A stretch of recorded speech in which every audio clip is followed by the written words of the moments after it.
ನಮಸ್ತೆ ಸ್ನೇಹಿತರೆ, ಹೇಗಿದ್ದೀರಾ? ಎಲ್ಲರೂ ಚೆನ್ನಾಗಿದ್ದೀರಾ ಅಂತ ಭಾವಿಸ್ತಾ ಇವತ್ತಿನ ಈ ಒಂದು ವಿಡಿಯೋನ ಸ್ಟಾರ್ಟ್ ಮಾಡ್ತಾ ಇದ್ದೀನಿ. ಸೊ ಅದಕ್ಕಿಂತ ಮುಂಚೆ ತುಂಬ ದಿನಗಳ ನಂತರ ನಾನು ವಿಡಿಯೋನ ಮಾಡ್ತಾಯಿದ್ದೀನಿ. ಕಾರಣಾಂತರಗಳಿಂದ ವಿಡಿಯೋ ಮಾಡಲಿಕ್ಕೆ ಆಗಲಿಲ್ಲ ಈ ಒಂದು 20 ದಿನದಲ್ಲಿ. ಕಾರಣ ಇಷ್ಟೇ, ಬೇರೆ ಏನಿಲ್ಲ. ನಾನೊಂದು ಹೊಸ ಉದ್ಯಮವನ್ನು ಪ್ರಾರಂಭ ಮಾಡಿದ್ದೀನಿ. ಸೊ ಒಂದು ಉದ್ಯಮವನ್ನು ನಾನು ಸೆಟ್ ಮಾಡಬೇಕಿತ್ತು. ಆ ಒಂದು ಇದಕ್ಕೋಸ್ಕರ ನನಗೆ ಒಂದು 20 ದಿನದಲ್ಲಿ ನನಗೆ ವಿಡಿಯೋ ಮಾಡಲಿಕ್ಕೆ ಆಗಲಿಲ್ಲ ಸ್ನೇಹಿತರೆ. ಸೊ ದಯವಿಟ್ಟು ಎಲ್ಲರೂ ಮುಂಚಿನ ಥರನೇ ಸಪೋರ್ಟ್ ಮಾಡಿ ಅಂತ ಹೇಳ್ತೀನಿ.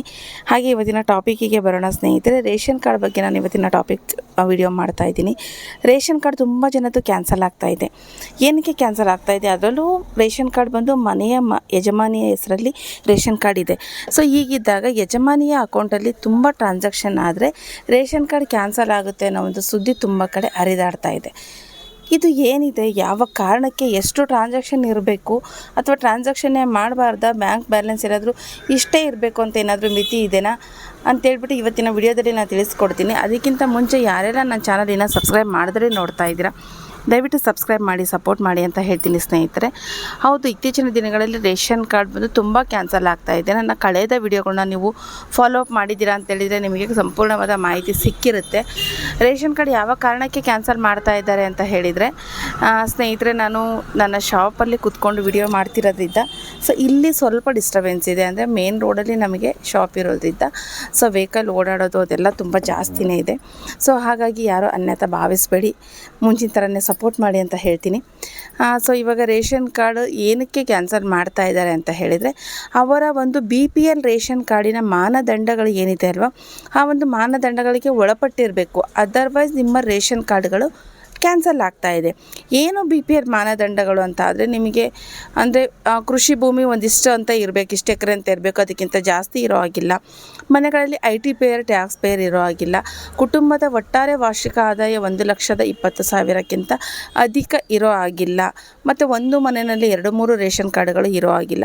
ಸೊ ಇಷ್ಟೆಲ್ಲ ಅವರು ಒಂದಷ್ಟು ಲೀಸ್ಟ್ಗಳನ್ನು ಕೊಟ್ಟಿದ್ದಾರೆ. ಮತ್ತು ವೈಟ್ ಬೋರ್ಡ್ ಕಾರ್ ಇರೋ ಆಗಿಲ್ಲ ಅಂತೆಲ್ಲ ಹೇಳಿದ್ದಾರೆ. ಸೊ ಇದನ್ನು ಹೊರತಾಗಿ ಇವಾಗ ಮಹಿಳೆಯರ ಅಕೌಂಟಲ್ಲಿ ಏನಂತೇಳಿದರೆ ಬ್ಯಾಂಕ್ ಬ್ಯಾಲೆನ್ಸ್ ಇದ್ದರೆ ನಾವು ರೇಷನ್ ಕಾರ್ಡನ್ನ ಕ್ಯಾನ್ಸಲ್ ಮಾಡ್ತೀವಿ ಅಂತ ಹೇಳ್ಬಿಟ್ಟು ತುಂಬ ಜನ ಹೇಳ್ತಾ ಇದ್ದಾರೆ.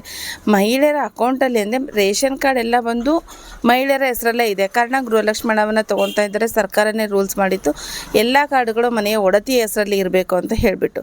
ಇವಾಗ ಮನೆಯ ಒಡತಿ 1 ವರ್ಷದಲ್ಲಿ ಒಂದಷ್ಟು ಟ್ರಾನ್ಸಾಕ್ಷನ್ ಅಂತ ಮಾಡಬೇಕು.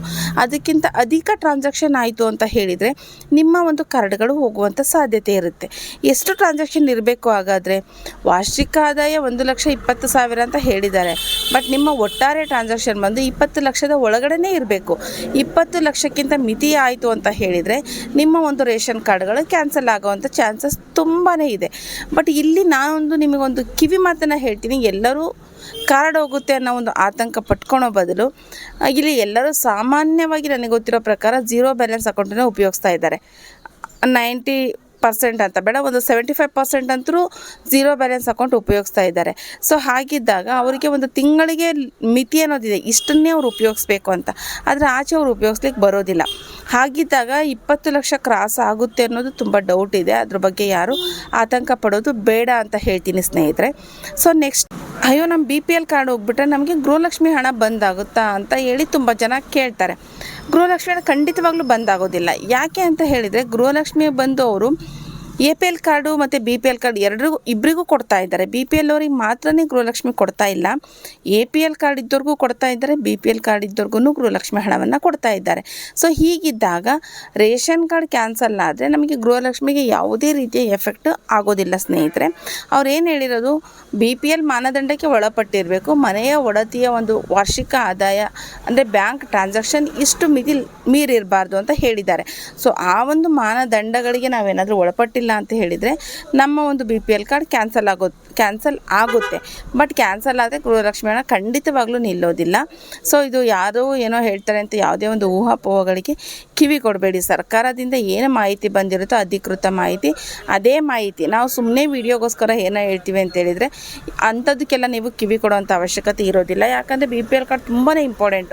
ಇವತ್ತಿನ ಒಂದು ಎಜುಕೇಷನ್ಗಾಗಿರ್ಬೋದು, ಒಂದು ಹಾಸ್ಪಿಟಲ್ಗಾಗಿರ್ಬೋದು, ಯಾವುದೇ ಒಂದು ಸೌಲಭ್ಯಕ್ಕೆ ಸ್ಕಾಲರ್ಶಿಪ್ ಆಗಿರ್ಬೋದು BPL ಕಾರ್ಡನ್ನು ತುಂಬಾ ಮುಖ್ಯ. ನನಗೆ ಅರ್ಥ ಆಗುತ್ತೆ. ಬಟ್ ಹಾಗಂತೇಳಿ ನೀವು ಯಾವುದೋ ಒಂದು ಊಹಾಪೋಹಗಳಿಗೆ ಕಿವಿ ಕೊಡೋದು ಅವಶ್ಯಕತೆ ಇಲ್ಲ ಅಂತ ನಾನು ಹೇಳ್ತೀನಿ ಸ್ನೇಹಿತರೆ. ಯಾರೆಲ್ಲ ಕೊನೆವರೆಗೂ ನನ್ನ ಚಾನಲ್ ನೋಡಿದಿರೋ ತಪ್ಪದೇ ಸಬ್ಸ್ಕ್ರೈಬ್ ಮಾಡಿ, ಲೈಕ್ ಮಾಡಿ, ಸಪೋರ್ಟ್ ಮಾಡೋದನ್ನು ಮರಿಬೇಡಿ ಅಂತ ಹೇಳ್ತೀನಿ. ಥ್ಯಾಂಕ್ ಯು ಎಲ್ಲರಿಗೂ.